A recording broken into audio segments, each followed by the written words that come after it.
Hello there, good morning everybody. This is Pastor Shibu John from Toronto, Canada on the 30th of March 2026. This morning we are going to meditate from Psalms 15 verses 1, 2 and 3. Psalms 15 verses 1, 2 and 3.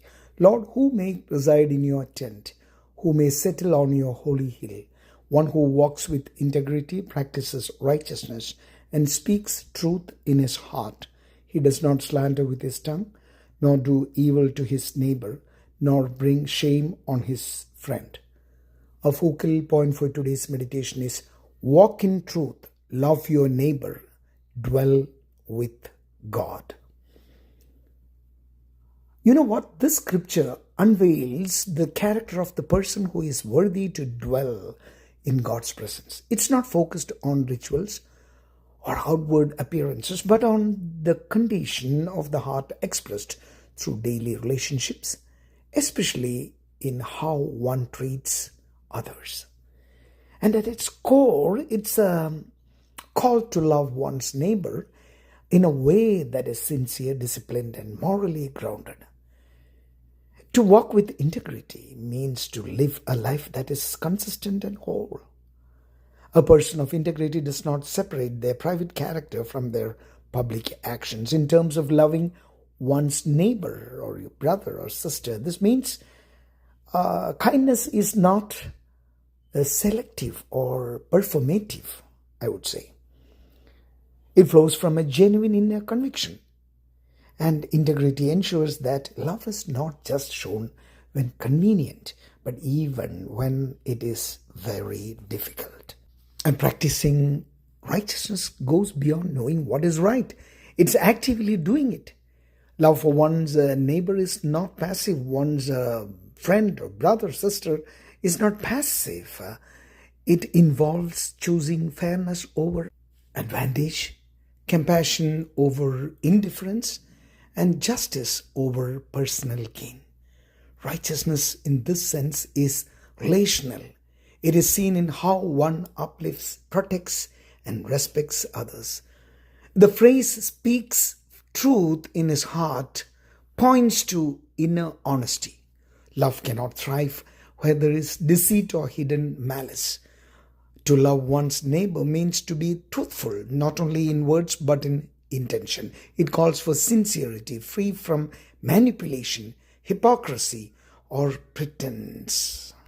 Here again, the scripture sharpens its focus, revealing the ways true love refrains from harm. It does not slander with his tongue, emphasizes the power of speech.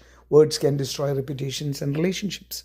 Loving one's neighbor includes guarding one's speech, refusing to gossip, insult, or spread harm. Nor do evil to his neighbor highlights active responsibility. Love is not merely the absence of hatred. It is the refusal to harm in any form, whether through actions, neglect, or injustice. It calls for empathy and restraint, recognizing the dignity of every person. And finally, nor bring shame on his friend speaks to loyalty and honor. Loving one's neighbor or brother means protecting their dignity, not exposing their faults for personal gain or social advantage. It involves standing by others, treating their reputation as something valuable. Ultimately, this teaching shows that closeness to God is inseparable from how we treat others. To love one's neighbor, brother, or sister is to live a life marked by integrity, truth, restraint, and active goodness. It's not merely an emotion, but a disciplined way of living that reflects the character of God in human relationships. In conclusion, Psalms 15 verses 1, 2, and 3 calls us to a faith that is lived, not just professed. God's presence is not found in rituals or appearances, but in hearts that walk in integrity, speak truth, and act with righteousness. You know what? True love for our neighbor, our brother or sister is active, protecting and honoring others in word and deed. So let this be your daily pursuit, or I would say your daily interest, and let your life reflect honesty, compassion, and selfless care. Guard your tongue.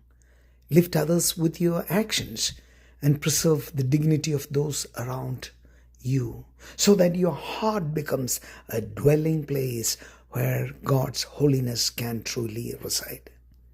Have a very blessed day and God be with you.